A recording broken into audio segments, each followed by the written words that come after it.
Hello friends, welcome back to my channel. আমি তৃষা নস্কর। আশা করছি তোমরা সবাই খুব ভালো আছো আর আমিও খুব ভালো আছি। তো আমরা পাঞ্জাবে গেছিলাম, তার কিছু ক্লিপ আমি তোমাদেরকে দিলাম। এটা আমরা সন্ধ্যাবেলা যখন গোল্ডেন টেম্পলে যাই, তার কিছু মুহূর্ত তোমাদের সাথে শেয়ার করলাম। চলো তোমরা ভিডিওটা কন্টিনিউ করো। আর এখানে আমার দাদা আমার ঠোঁটে হাত দিচ্ছিল, আমি ভিডিও করছিলাম বলে, সেজন্য ওরকম করলাম। তো আমরা অলরেডি মন্দিরের কাছে চলে এসেছি, মানে মন্দিরের বাইরের এরিয়াটায় আমরা ছিলাম। আর তারপরে ওখানে গেটের কাছে ঢুকতে গিয়ে আমার দুটো গালে পতাকার চিহ্ন আঁকা ছিল। মানে আমরা তো বর্ডার থেকে হয়ে গোল্ডেন টেম্পলে এসেছিলাম, সে কারণে আমাকে ঢুকতে দেয়নি, বললো যে পরিষ্কার করে তারপরে ঢুকতে। সেই জন্য আমি আবার ওইখানটা একটুখানি গালটা মুছে নিলাম, নিয়ে তারপরে ঢুকলাম।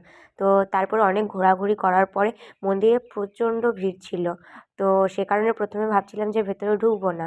তারপরে দেখলাম যে না, ভিড়টা একটু কমেছে, তাহলে এবার যাওয়া যাক বলে আমি, মা, তারপরে আরও আমার দিদিমা ছিল, আমরা ঢুকছিলাম ভেতরে। ভেতরে গাইস এত পরিমাণে ভিড় ছিল, মানে ক্যামেরাটা আমি ঠিক করে ধরতেই পারিনি। আর তার থেকে বড় কথা আমি লুকিয়ে ভিডিও করতে বেশি পছন্দ করি, মানে যেখানে ভিডিও করতে দেয় না আমি সেখানেই ভিডিও করতে বেশি পছন্দ করি। তো ভেতরটাও তোমাদের সাথে একটুখানি শেয়ার করি। তোমাদের কেমন লাগলো কমেন্ট করে জানিও। টাটা।